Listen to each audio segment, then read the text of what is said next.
بسم الله الرحمن الرحیم نحمده ونصلي على رسوله الكريم اما بعد. عزتمن نن د یو داسې عظیم کار آغاز کوو چې د انسان د تخلیق او د انسان د پیدایش نه پس اولنې هغه ته متوجه کیږي.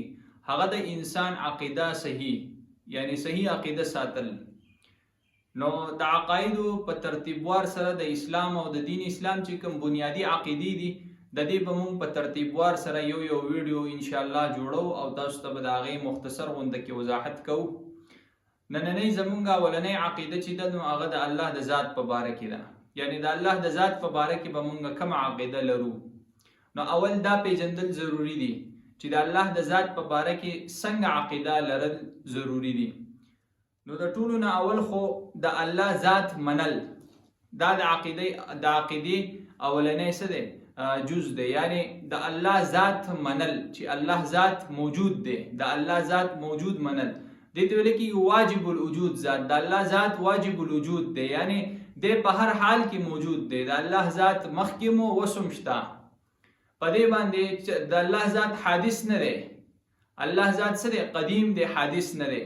د الله ذات واجب الوجود منل، دا هر قسمه شرک او بدعات او د حوادثونو د الله ذات پاک ګڼل دې ته ویل کېږي ایمان په الله باندې. دویم شق د الله تعالی د ایمان هغه دی د الله توحید منل، یعنی الله یو منل، شریک ورسره نه منل. لکه مونږ وایو کنه لا اله الا الله، نشته دی لایق د عبادت سوا د دغه یو الله نه.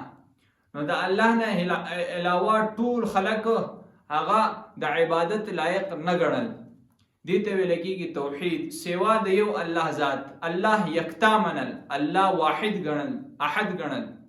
د الله مثل نه په صفاتو کې شته، نه د الله په ذات کې مثل شته، او د الله ذات یو ګڼل. لکه سورة اخلاص کې الله رب العزت فرمای قل هو الله احد الله الصمد لم یلد ولم یولد ولم یکن له کفوا احد. الله یو دی، بے نیاز دی، نه د اولاد شته، نه د چا اولاد دی، او نه د همسر او کف شته. تمام عالم کې د الله همسر او کف نشته. دریم شق د الله تعالی د ایمان راوړلو هغه چې دی نو صفات د الله تعالی منل. د الله د پاره چې کوم صفات دي دا د هر سنه عظیم او اوچت منل. دا الله صفات عظیم دي، د هر قسم عیب نه پاک دي. د الله د صفاتو پیژندل په هر مسلمان باندې ضروری دي. دا د ایمان د الله د ایمان دریم شق دی. بیا په صفاتو کې د الله رب العزت دوه قسم صفات دي. یو ته ویل کېږي صفات ذاتیه، لکه علم، سمع، بصر، اراده، دا د الله صفات ذاتیه دي.